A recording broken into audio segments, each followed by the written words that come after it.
Hi అండి. ఈరోజు video వచ్చేసి అటుకుల లడ్డు చేసి చూపిస్తున్నాను. పిల్లలు స్నాక్స్‌లా పెట్టడానికైనా, లేదంటే ఇంట్లో వాళ్ళకి హెల్తీగా స్వీట్ చేసి పెట్టాలంటే ఇది బెస్ట్ అని చెప్తానండి. అటుకులు, బెల్లంతో ఇలా లడ్డు చేసి పెట్టండి. జ్యూసీగా, సాఫ్ట్‌గా ఈ లడ్డూలు ఎన్ని తిన్నా తినాలనిపిస్తూనే ఉంటది. అంత కమ్మగా, రుచిగా ఉంటాయి. చూస్తుంటేనే నోట్లో నీళ్ళు ఊరిపోతున్నాయి కదా! ఈసారి ట్రై చేయండి. అటుకులతో లడ్డు ఇంత రుచిగా ఉంటదా అని టేస్ట్ చేశాక మీరే చెప్తారు కామెంట్‌లో ఎలా వచ్చిందా అని. ఈ అటుకుల లడ్డు ఎలా చేయాలో ఒకసారి చూద్దాం రండి. ఇప్పుడు లడ్డు రెడీ చేసుకోవడానికి స్టవ్ ఆన్ చేసి ఇలా పాన్ పెట్టుకున్నాక ఇప్పుడు ఒక కప్పు పల్లీలు వేసుకోండి.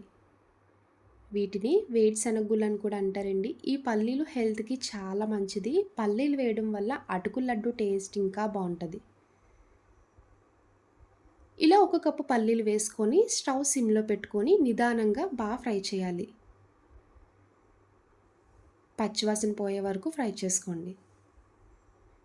మీరు పల్లీలు ఫ్రై చేస్తున్నప్పుడు చెక్ చేసుకోవాలనుకుంటే ఇలా చెక్ చేయండి. వీడియోలో చూపిస్తున్నట్టు ఇలా ఒకటి తీసుకొని పైన పొట్టు వచ్చేసిందంటే కంప్లీట్‌గా ఫ్రై అయిపోయినట్టే. ఇలా పల్లీలు ఫ్రై చేశాక ఒక ప్లేట్‌లోకి తీసుకోండి. పల్లీలన్నీ కంప్లీట్‌గా చల్లారాక పొట్టు తీసేసుకోవాలి. ఇప్పుడు మళ్ళీ అదే పాన్‌లో హాఫ్ టీ స్పూన్ నెయ్యి వేసుకోండి. ఇలా నెయ్యి కరిగాక ఏ కప్‌తో పల్లీలు వేసుకున్నామో అదే కప్పు తీసుకొని ఒక కప్పు అటుకులు వేసుకోవాలి. అటుకులు వేసుకున్నాక స్టవ్ సిమ్‌లో పెట్టుకొని ఒక 2 నిమిషాలు ఈవెన్‌గా ఫ్రై చేయాలి. అటుకులు తొందరగానే ఫ్రై అయిపోతాయి కదండీ! ఇలా 2 నిమిషాలయితే సరిపోద్ది. ఇలా కంటిన్యూస్‌గానే కలుపుకుంటూ ఫ్రై చేయాలి. చూడండి అటుకులు కూడా చక్కగా ఫ్రై అయిపోయాయి. ఇలా పొడి పొడిగా, క్రిస్పీగా రావాలి. ఇలా ఫ్రై చేసుకున్నాక ఇంక స్టవ్ ఆఫ్ చేసుకోండి. ఈ అటుకులు పక్కన పెట్టుకోవాలి. కొంచెం చల్లారాక అప్పుడు మిక్సీ జార్‌లో వేసుకోండి. ఇప్పుడు ఇలాంటి ఒక మిక్సీ జార్ తీసుకొని ఫ్రై చేసుకున్న అటుకులు మొత్తం వేసుకోండి. 3 ఇలాచీ వేసుకోవాలి. ఇప్పుడు మూత పెట్టుకొని మిక్సీ చేసుకోండి. మీరు మిక్సీ చేసినప్పుడు మరీ మెత్తగా కాకుండా రవ్వలా వచ్చేలా మిక్సీ చేయాలి. చూడండి అటుకులు మిక్సీ చేశాక ఈ విధంగా రవ్వలా ఉండాలి. అప్పుడే మనకి లడ్డు తినడానికి చాలా బావుంటది. ఇలా మిక్సీ చేసుకున్న అటుకుల పౌడర్ మొత్తం ఒక ప్లేట్‌లోకి తీసుకోండి. అదే మిక్సీ జార్‌లో ఫ్రై చేసుకున్న పల్లీలు కూడా వేసుకొని పౌడర్‌లా మిక్సీ చేయాలి. చూడండి పైన పొట్టు ఇలా కంప్లీట్‌గా తీసేసుకోవాలి. 2 వన్ బై వన్నే చేసుకోండి. ఒకేసారి వేయకుండా. చూసారు కదా! పల్లి కూడా మరి పేస్ట్‌లా కాకుండా ఇలా పౌడర్‌లా మిక్సీ చేసుకోవాలి. ఎక్కువ సేపు మిక్సీ చేసినా కూడా పేస్ట్ అయిపోద్ది. ఇలా ఒకదాని తర్వాత ఒకటి మిక్సీ చేసుకున్నాక మొత్తం కలిసేలా కలుపుకోండి. పల్లి పొడి, అటుకుల పొడి మొత్తం కలిసేలాగా కలుపుకోవాలి. ఇలా కలుపుకున్నాక పక్కన పెట్టుకోండి.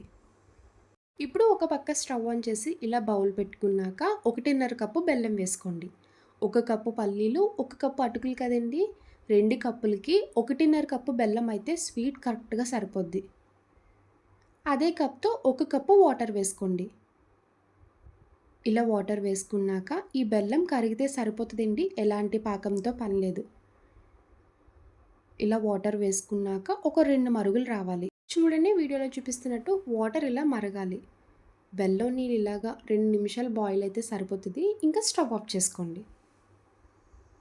ఇప్పుడు డ్రై ఫ్రూట్స్ ఫ్రై చేయడానికి స్టవ్ ఆన్ చేసి ఇలా పాన్ పెట్టుకున్నాక 2 స్పూన్లు నెయ్యి వేసుకోండి. నెయ్యి వేసుకున్నప్పుడు గుర్తుపెట్టుకోండి ఎక్కువ వేయనక్కర్లేదు. ఎందుకంటే ఇందులో ఎండు కొబ్బరి యాడ్ చేస్తాం. పల్లీలు కూడా వేసాం కదండీ! పల్లి నుంచి కూడా ఆయిల్ సెపరేట్ అవుతది. ఇలా నెయ్యి హీట్ అయ్యాక డ్రై ఫ్రూట్స్ వేసుకోండి. నేనైతే బాదం, జీడిపప్పు, సన్‌ఫ్లవర్ సీడ్స్, పంప్కిన్ సీడ్స్ వేసుకుంటున్నానండి. మీ దగ్గర ఏ డ్రై ఫ్రూట్స్ ఉంటే అవి వేసుకోవచ్చు. మీ దగ్గర ఓన్లీ జీడిపప్పు ఒకటే ఉంది అనుకుంటే జీడిపప్పు వేసైనా ఈ లడ్డు చేసుకోవచ్చు. ఇలా డ్రై ఫ్రూట్స్ అన్నీ వేయడం వల్ల పిల్లలు కూడా ఇష్టంగా తింటారు. డైరెక్ట్‌గా డ్రై ఫ్రూట్స్ ఇస్తే ఎలాగో తినరు కదండీ! ఇలా లడ్డూలో వేసిస్తే అలా అయినా డైరెక్ట్‌గా తింటారు. డ్రై ఫ్రూట్స్ ఫ్రై చేసుకున్నాక 2 స్పూన్లు ఎండు కొబ్బరి వేయండి. ఎండు కొబ్బరి వేయడం వల్ల ఫ్లేవర్‌తో పాటు లడ్డు రుచి అయితే చాలా చాలా బావుంటది. ఇలా ఎండు కొబ్బరి వేసుకున్నాక ఒక 2 నిమిషాలు ఫ్రై చేయండి. ఎండు కొబ్బరి ఇలా ఫ్రై చేసుకున్నాక ఇప్పుడు స్టవ్ సిమ్‌లో పెట్టుకోండి. ఇలాంటి ఒక టీ స్ట్రైనర్ తీసుకొని బాయిల్ చేసి పక్కన పెట్టుకున్న బెల్లం వాటర్ వేసుకోవాలి. ఇలా స్ట్రైనర్‌లో వేయడం వల్ల డస్ట్ పార్టికల్స్ ఏమన్నా ఉన్నా కూడా వచ్చేస్తాయి. బెల్లం వాటర్ వేశాక ఒకసారి కలపండి. ఇందులో మిక్సీ చేసుకున్న అటుకుల పొడి, పల్లి పొడి మొత్తం కలుపుకున్నాం కదండీ! ఇలా డైరెక్ట్‌గా వేసేసుకోవాలి. ఎక్కడ ఉండల కింద ఫార్మ్ అవ్వకుండా కలుపుకుంటూ కుక్ చేయండి.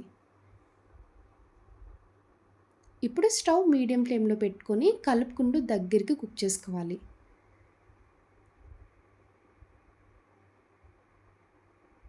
ఇలా ఒక 5 మినిట్స్ పాటు కుక్ చేసుకుంటే సరిపోద్ది.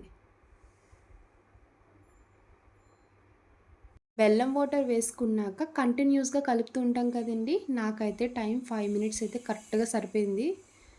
ప్యాన్‌కి స్టిక్ అవ్వకుండా ఇలా దగ్గరికి ముద్దలా రెడీ చేసుకోవాలి. అప్పుడే మీకు లడ్డూ చుట్టుకున్నప్పుడు కూడా వస్తది. తిన్నప్పుడు కూడా సాఫ్ట్‌గా, జ్యూసీగా చాలా బావుంటది.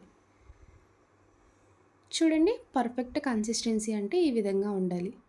ఇప్పుడు ఇంకా స్టవ్ ఆఫ్ చేసుకోండి. ప్లేట్‌లోకి మొత్తం వేసుకున్నాక కొంచెం చల్లారే వరకు పక్కన పెట్టుకోవాలి. ఇలా లైట్ వేడున్నప్పుడే కొంచెం కొంచెం తీసుకుంటూ రౌండ్‌గా లడ్డూలా చుట్టుకోవాలి. చూడండి లడ్డు కూడా చక్కగా వస్తుంది కదా! చూడ్డానికి లుక్ వైస్ కనిపించాలంటే పైన డ్రై ఫ్రూట్స్ పెట్టుకొని చుట్టండి. చూడ్డానికి కూడా చాలా కనిపిస్తది. చూస్తుంటేనే నోట్లో నీళ్లూరిపోతున్నాయి కదా! తప్పకుండా ట్రై చేయండి. అటుకులతో ఇలా కూడా చేస్తారా అని మీరే షాక్ అవుతారు. నోట్లో పెట్టుకుంటే వెన్న పూసలా కరిగిపోద్దండి. అంత కమ్మగా, రుచిగా ఉంటది. ఇలానే అన్ని లడ్డూలు రెడీ చేసుకొని ప్లేట్‌లోకి తీసుకోవాలి. పిల్లలకి హెల్తీగా స్నాక్స్ బాక్స్‌లో పెట్టాలనుకుంటే ఇలా స్వీట్ రెడీ చేసి లడ్డూలా పెట్టండి. చాలా ఇష్టంగా తింటారు. ఈ అటుకుల లడ్డూలు మీరు 1 వీక్ వరకు ఫ్రెష్‌గా స్టోర్ చేసుకోవచ్చు. నాకు తెలిసి ఇంత జ్యూసీగా ఉన్నాయి కాబట్టి 1 వీక్ వరకు అస్సలు ఉంచరండి. 2 డేస్‌లోనే మొత్తం కానిచ్చేస్తారు. చూస్తుంటే మీకు తినాలనిపిస్తుంది కదా! ఇంకా లేట్ చేయకుండా ఇంట్లో ట్రై చేయండి. చూసారు కదా అటుకుల లడ్డు. నా వీడియో మీకు నచ్చితే లైక్ చేసి షేర్ చేయండి. ఫస్ట్ టైమ్ చూసేవాళ్ళు ఎవరైనా అయితే ప్లీజ్ అండి నా ఛానల్ సబ్స్క్రైబ్ చేయండి. బాయ్ అండి.